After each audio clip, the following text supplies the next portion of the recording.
We are going to look at a traditional start to the community programming season, which is April timeframe, with the hopes that we'll be able to offer a spring bicycle racing league this year. We are anticipating a BRL that looks much more like a normal BRL.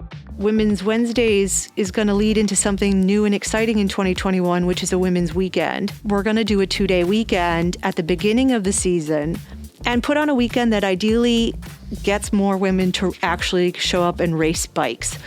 We can offer a service here, right? We're called the Valley Preferred Cycling Center for a reason. It isn't just about racing. It's about being a center for cycling. And so one of the other type of community programs that we're looking at developing is just a basic bike safety programming. And we're talking about running this in conjunction with the Parks Department. So it may not be come and ride on the track. It may be come learn your basic road safety skills. We're going to expand Try the Track now into 2 different levels. So we'll have a 2-step try the track process that'll run a couple Sundays, very basic beginner intro thing, and then something that leans a little more towards racing. So this is a way to get more experience before they start racing. We will hopefully kick off some racing. I know Andy Taus has announced his Masters and Junior Regional Championships. We're going to start with TTs again, and we're going to run those periodically throughout the year. So every couple of Saturdays, we'll have a TT. It will all be electronic timing with main sport like we've had, and it'll be, live timing up on the websites.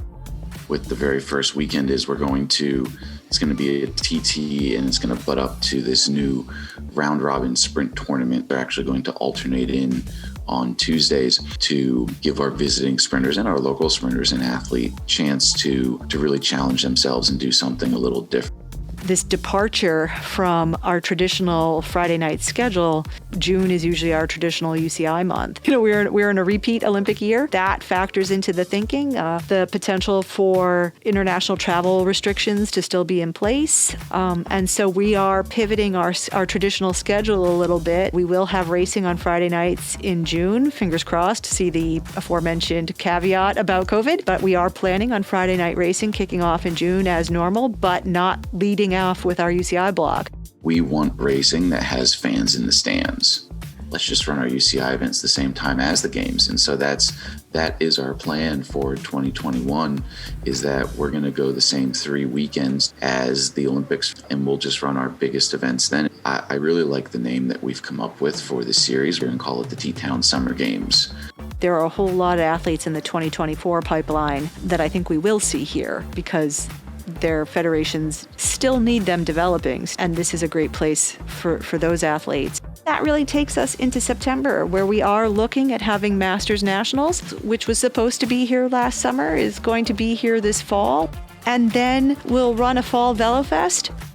So we know that come the fall, we are going to bring in that track resurfacing project, and we'll know more about dates as we get closer. We're rolling into 2021 with some optimism, which is a nice way to feel. And yes, just that we will leave you with those words. Stay tuned.